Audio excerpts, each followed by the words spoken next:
The completion of the workshop was slowly approaching. The roughest renovations were finished, the workbench was in place, machines were available, and the French cleat was mounted to the wall. But I had a big table as the center of the workshop in mind. Although the workbench is quite large, it does not have the depth that a table in the middle of the room can offer, so that workpieces can protrude beyond the table.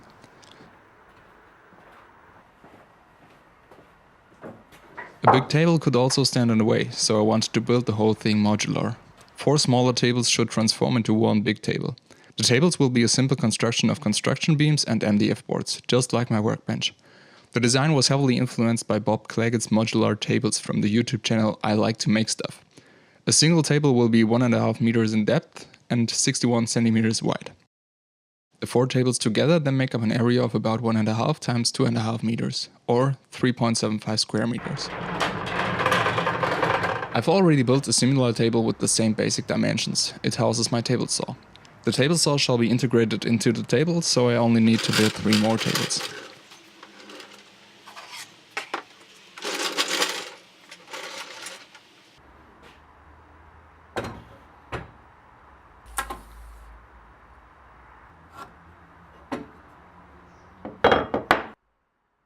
The frame of one table is made up of only 3 different parts, which makes cutting them to length pretty easy. For 3 tables this means I'll need every part 12 times. Therefore it's worth to make a temporary stop at the miter saw, so not every cut has to be measured and marked. According to this principle, all parts were cut in ease.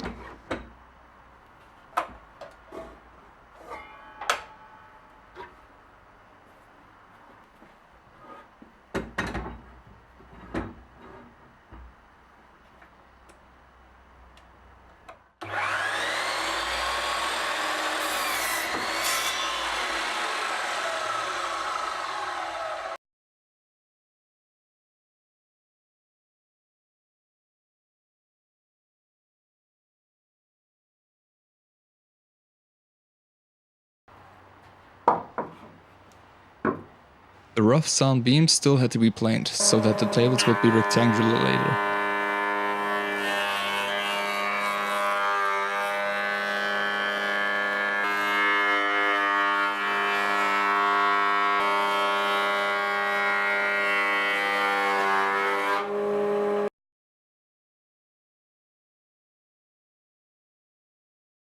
I sorted the parts by length and put them ready.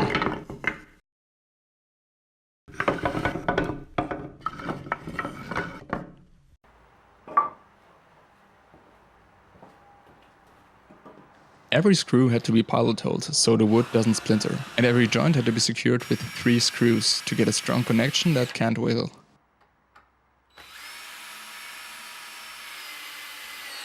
Every frame has 16 joints, so 48 screws per frame, 144 screws in total. Screwing the MDF and castors not included.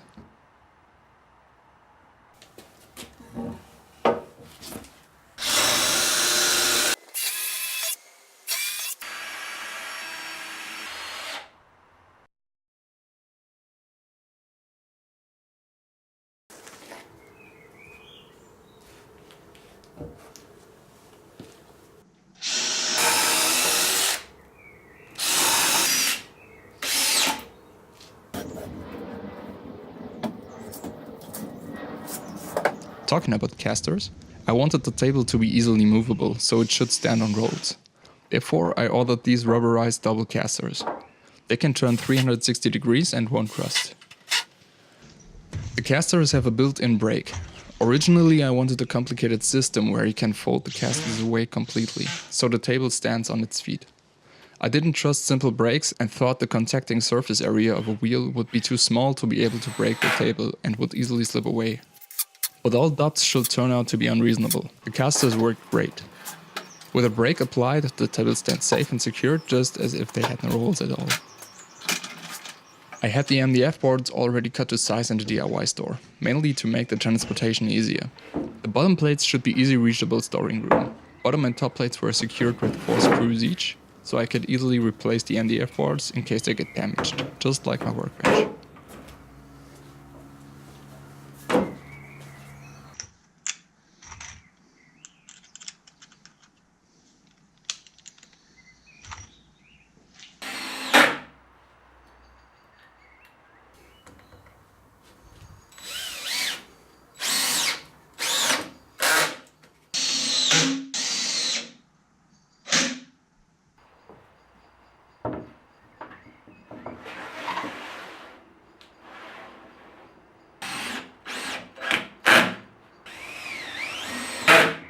I planed the tables with the same height as my workbench. This way workpieces can span across table and workbench, so I can work, for example, from underneath on them.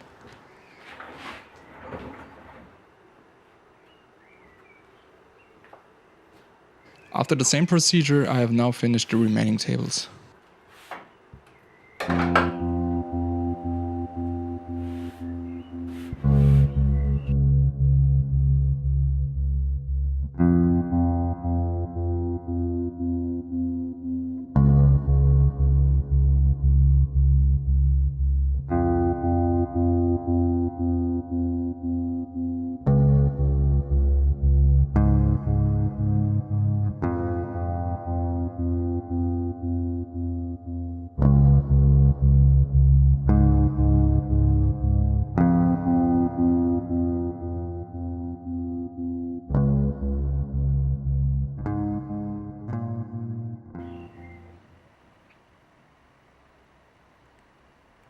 To transform 4 smaller tables into one big one, the 4 tables have to connect securely to each other.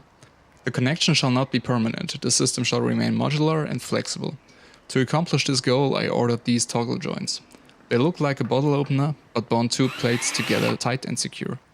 The bottle opener thing fits onto this hook and will tighten by pushing this lever. They can be adjusted with a thread.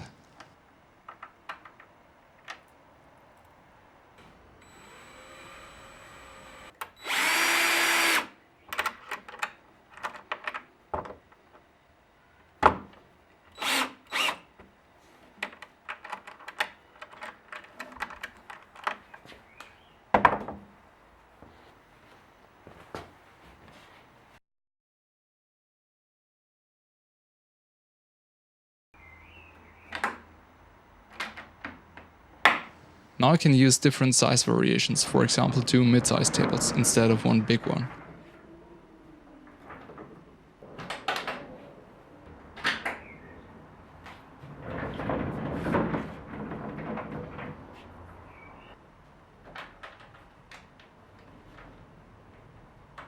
The connections are not permanent, but connecting and disconnecting takes a while and is tedious.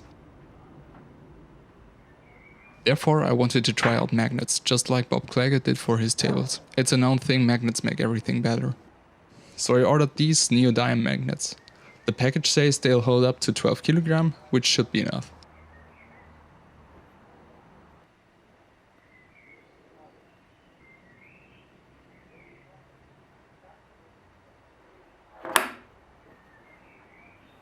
The package contains 10 magnets. Okay.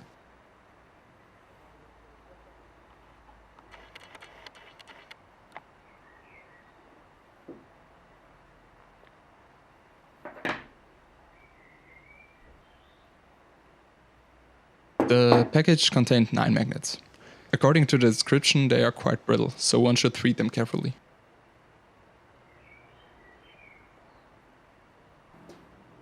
I have some washers in the same size as the magnets, which I want to use as counterparts. Otherwise 9 magnets aren't enough.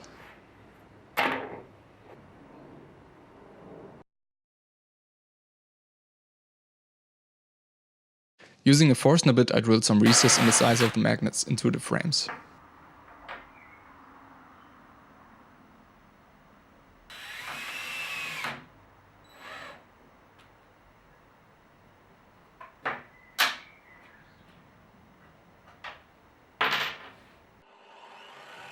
I also countersunk the washers with a step drill, so the screw heads sit flush with the washer.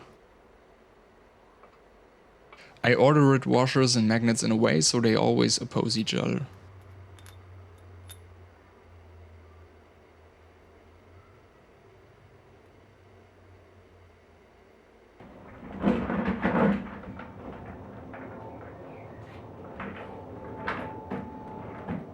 But this didn't work at all. The magnets were way too weak, there was no connection whatsoever.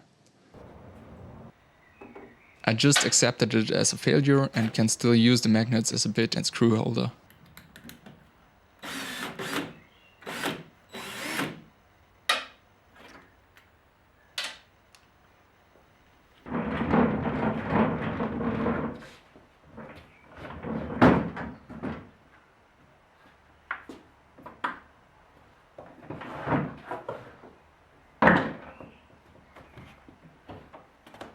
One of the tables I built with an integrated compartment, sitting below the top plate. A gas shroud ensures the lid doesn't fall closed unwanted. There I can store small hand tools. The tables can be used in different configurations and be adapted to the recent project. The table saw now has a larger area and can therefore cut larger pieces.